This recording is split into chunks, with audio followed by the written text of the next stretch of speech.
Saturday morning, March 28th, 2026. The Essential of Buddhadhamma, translated and edited by Bruce Evans. We left off at chapter 9, the concentration factors of the Majjhima Patipata, on the middle page of 612, at the objectives and benefits in Samadhi. Today we'll read from 612 to 621, and we will leave off in the middle of page 621, methods for developing concentration, Samadhi. As we start in the middle page of 612 on the Essentials of Buddhadhamma, compiled or translated by Bruce Evans, the objectives and benefits of concentration, Samadhi. The objectives of concentration, Samadhi, or to use the technical term, Samadhi, right concentration, properly used is quite clear and often stated. To prepare the mind for the most effective use of wisdom. Universally, simply speaking, Samadhi, concentration, is for the purpose of wisdom, as stated in the Tipitaka passages cited. Samadhi is for the objective of direct knowledge and visions of reality. Yatha Bhuta Nana Dasana. Samadhi has direct knowledge and vision of reality as its objective and reward. Purity of mind, Sita Visuddhi, is simply for the objective of purity of view. The cultivation of Samadhi, concentration, is to purify the mind, has as its objective correcting and purifying views. The following Buddha Vasana may also be cited. Concentration, Samadhi, well matured by morality, is of great fruit, of great reward. Wisdom that is well matured by Samadhi is of great fruit, of great reward. The mind that is well matured by wisdom rightly transcends the outflows, which are the outflows of sensuality, kama sawa, the outflows of becoming, bhava sawa, and the outflows of ignorance, avijja sawa. Although Samadhi, concentration, has this goal, it also has other uses and benefits. Some of these are byproducts obtained in the process of practicing towards that goal. Some are special benefits requiring express development, and some are benefits that are helpful even to those who have already attained the goal of concentration, Samadhi. In brief, the benefits of Samadhi, concentration, can be compiled as follows. The benefit that is the goal of Buddhism. The benefit that is the real goal of Samadhi in Buddhism, concentration, that is an integral part of practice for attaining the ultimate goal, which is liberation from all defilements of the mind and sufferings. The benefit that directly corresponds with this point is preparation of the mind for the application of wisdom to examine and realize reality as they really are. Technically speaking, it is a base for insight or direct knowledge and vision into reality as already stated, which eventually leads to knowledge and liberation. The second objective, along the same lines, while not considered to be the real objective, is an attainment of temporary escape from defilements known as provisional liberation of the mind.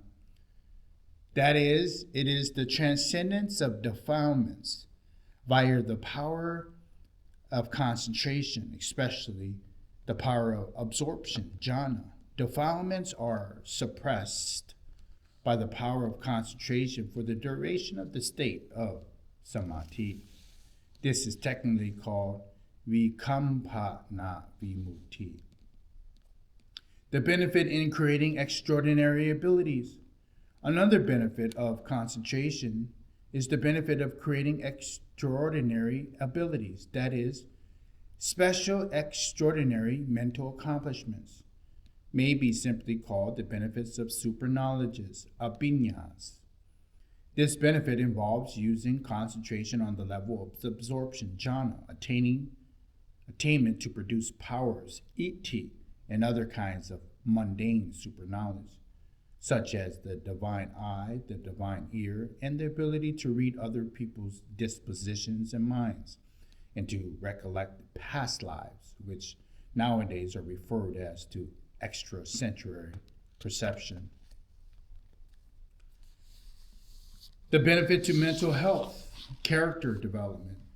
The benefit of concentration to mental health and character development appears, for example, in the way of concentration makes the mind and the character strong, stable, calm, gentle, cheerful, clear, and compassionate, and enables one to see oneself and others as they really are, as opposed to the features of someone who is enveloped in hindrances, such as being moody, easily deluded, easily angered, distracted, depressed, or fearful. Concentration puts the mind in a state that is conducive to the implanting of virtues and encourages good character. In modern terms, it is having the mental stability and protection against mental illness. This benefit is even greater when the concentrated mind is used as the base for the practice of the foundation of mindfulness, satipatthana.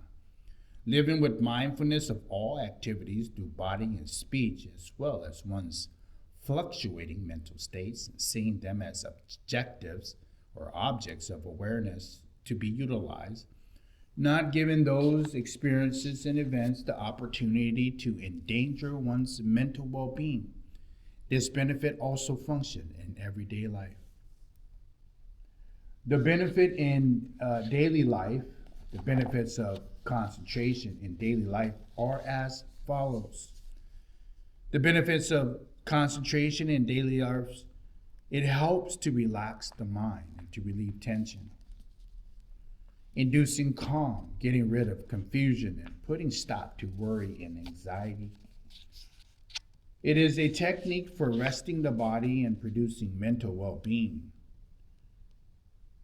Some people, for instance, practice mindfulness of breathing, anapanasati, in their spare moments.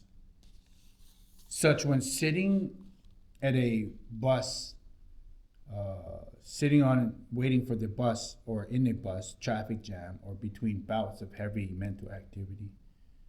It is the fullest sense of concentration is synonymous with the absorption attainments that Gautama Buddha and the Arihats used to rest the body and mind in a pleasant state when they were unoccupied with other matters, a practice known by special term Buddhadhamma Sukha Vihara.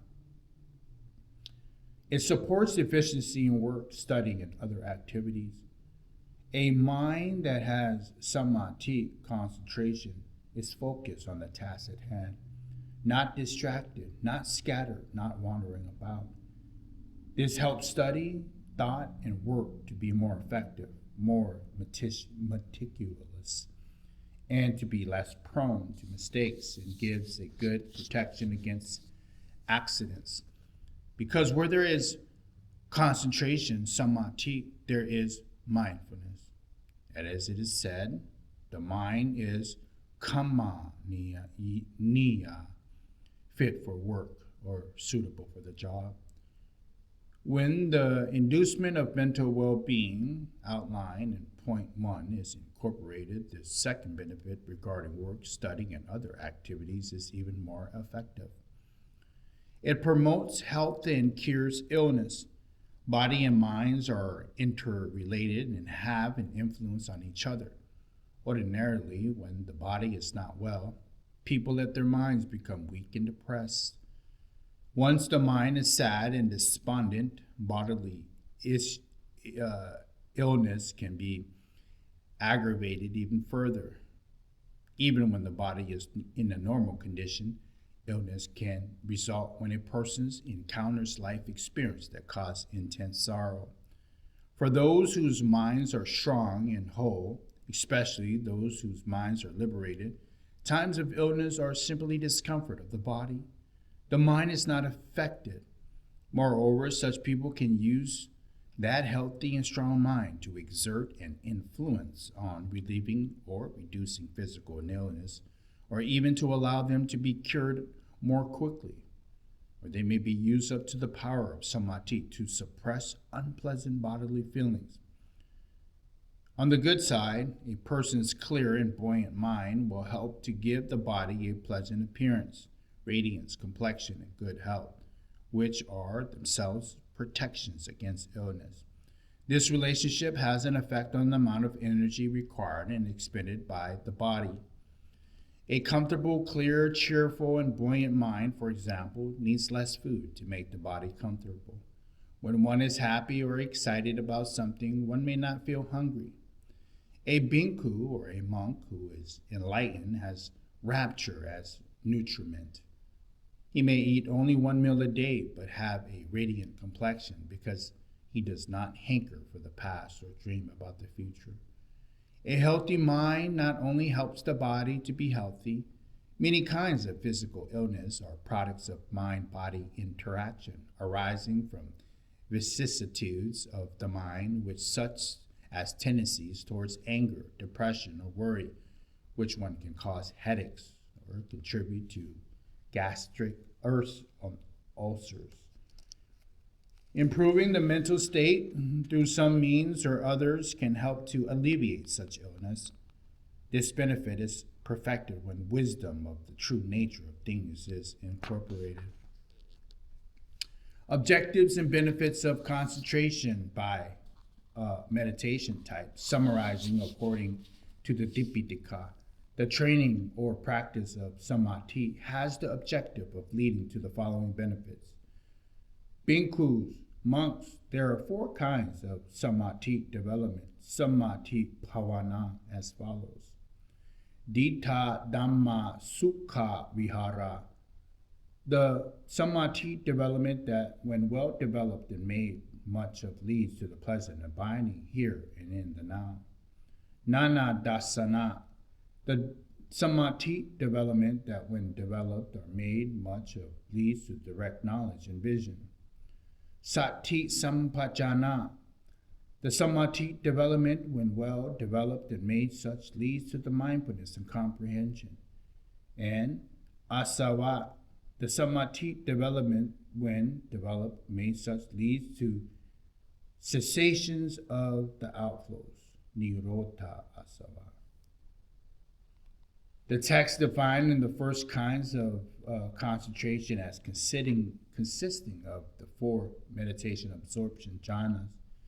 The kinds of concentration is specifically the practice of absorption jhana as mean for seeking one of the 10 progressively higher levels of happiness, which are central happiness, happiness in each of the 4 absorption jhanas of form, happiness in each of the formless jhanas, and happiness of cessation attainment, Nirodha Samapatti. Gautama Buddha and the Arihants tended to practice the absorption jhanas in their spare moments as the pleasure form of rest known as Buddhadhamma Sukha Vihara. The text explained that the second kind of samadhi refers to the attention to perception of light, aloka sanya, and to determining a perception of daytime, atitana tavisana, throughout day and night, having the mind that is open, clear, and enveloped by hindrances, and trained to make the mind bright. The commentaries explains that the gaining of direct knowledge and vision, nana dasana, here refers to the divine eye, which is said to be the accumulation of the five mundane and supramundane knowledges. The other four being psychic powers, divine ear, and the ability to read minds, and the recollections of past lives. Sometimes Nanadasana is said to encompass all five of the mundane superknowledges. This benefit refers to the employment of Samadhi to gain mental attainments, special abilities such as superknowledges and psychic powers. Patihariya. The third kind of Samadhi is the practice of mindfully following feelings and thoughts that arises and passes away in one's everyday life. As explained in the Dipitaka, feelings, perceptions, and thoughts arise, are established, and cease with clear awareness.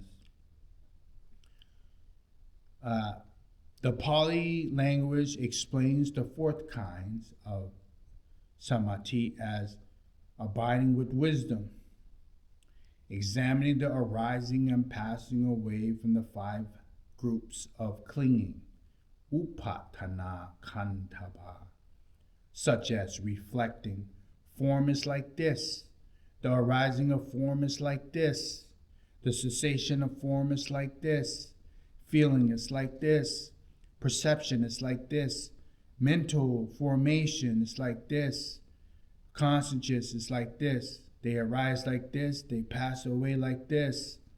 Broadly speaking, it is the use of samadhi, concentration, for the purpose of wisdom, as the tool for developing insight, as it is said, as the foundation for insight for the attainment of the highest objective, which is direct knowledge of cessation of the outflows, asava nana, or knowledge of liberation, vijja vimukti.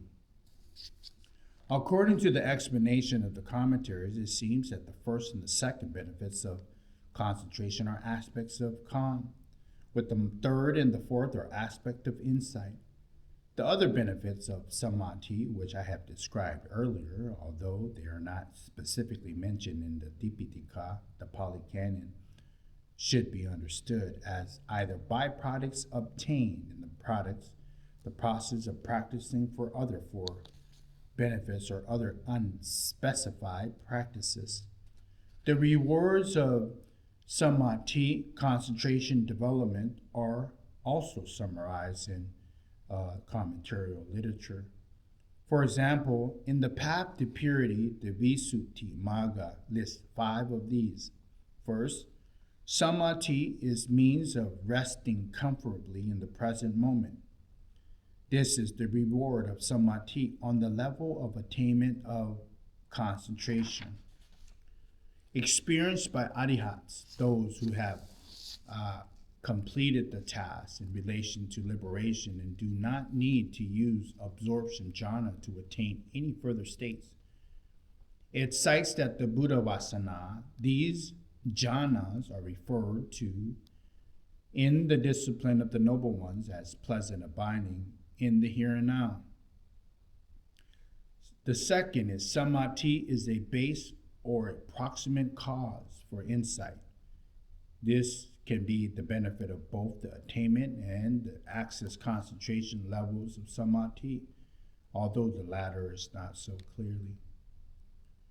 This benefit applies to learners, the ordinary people, and the base on the Buddhadhamma.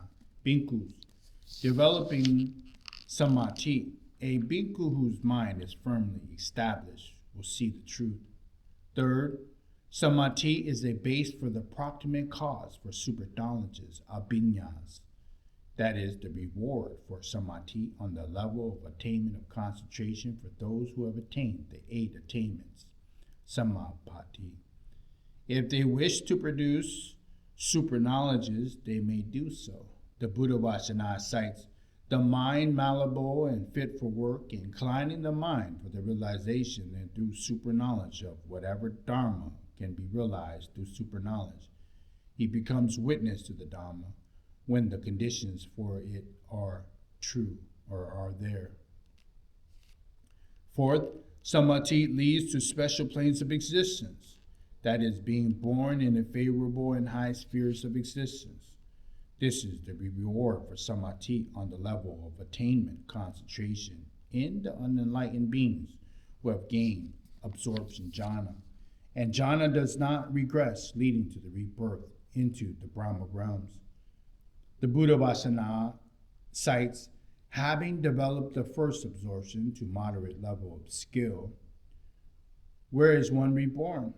One is reborn in the realm of the Brahma's assembly. However, even Samadhi on the level of access concentration may lead to rebirth in a special state in any of the 6 central states. Fifth, Samadhi allows access to cessation of attainment, Nirodha Samapatti. This reward of Samadhi on the level of attainment concentration attained by those arihats and non-returners who have gained the 8 attainments, Samapatti, allowing them to experience well-being without mental activity for up to 7 days. Direct knowledge of Nirodha Samapatti in the Pati Sampada Magga is cited. Correct understanding of the objectives and benefits of Samadhi.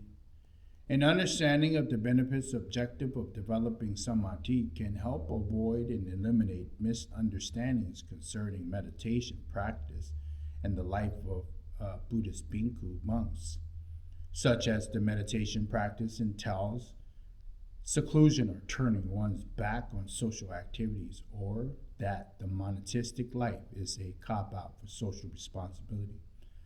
The following considerations may be useful in preventing and eliminating some of these misunderstandings. Concentration Samadhi is simply the means to an end, not an objective.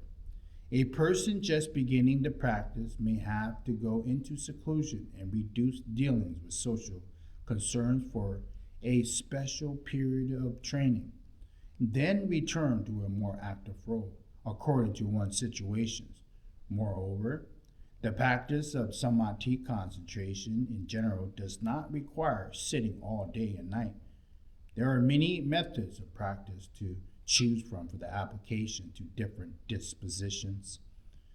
In Gautama Buddha's teaching of the 4 foundations of mindfulness, Satipatthana, it is stated that one may practice the 4 foundations of mindfulness ardently and consistently for even 7 days and attain arihatship. For those who receive such results, any subsequent practice of concentration Samadhi will usually be for the benefit of well-being for the present moment. The time remaining of life can be devoted to following Gautama Buddha's exhortation to the bhikkhu monks, which has been the fundamental principle for teaching from the outset. Charata bhinkhave charakam bahu jana hitaya bahu jana sukhaya, translated as, go forth, bhikkhus, for the welfare and the happiness of the many. The practice of the bhikkhu monks is dependent on personal abilities, conformity and temperament, and personal preferences. Some bhikkhu monks may prefer and be suitable to living in the forest. Some may be wished to live in the forest, but not be suitable to it. And there are examples of Gautama Buddha refusing to allow certain bhikkhu monks to live in the forest.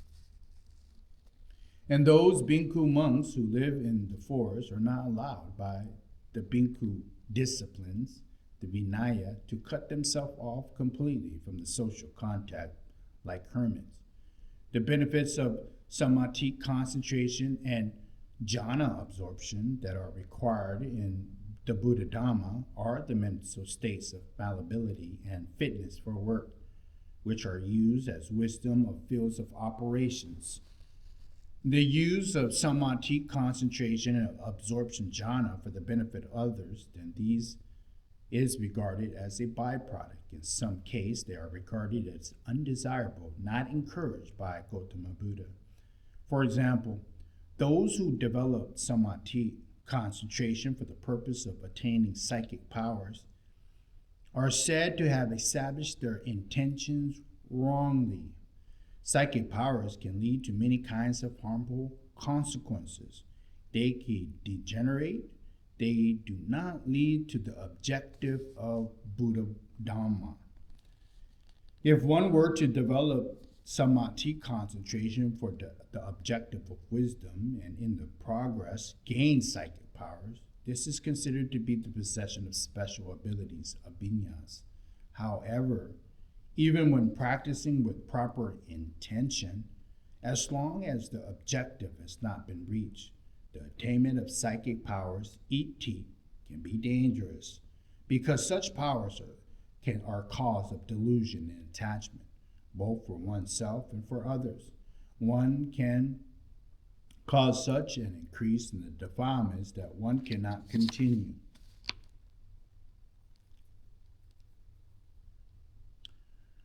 When one cannot continue with the practice.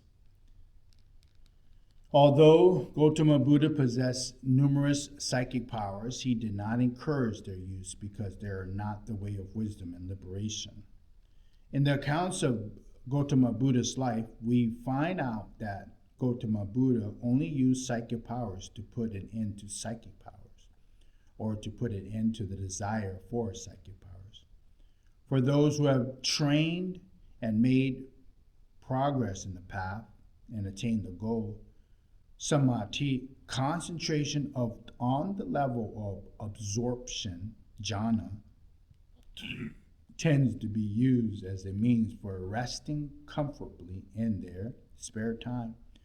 Although Gautama Buddha himself, for example, traveled all over the countryside, teaching a great number of people of all castes, and administered a great company of bhikkhu monks, he had a certain quality known as jaya, jayi, or janasili, meaning he had a predilection for absorption jhana and preferred to dwell in absorption jhana in his spare moments instead of resting in the normal way. And so did many of his disciples. This is what is known as the pleasant abiding in the here and now. It is recorded that Gautama Buddha even went into seclusion for long periods, up to 3 months, to abide in concentration, samadhi. The amount of time and level of concentration, samadhi, used in enjoying this form of well-being is up to each individual.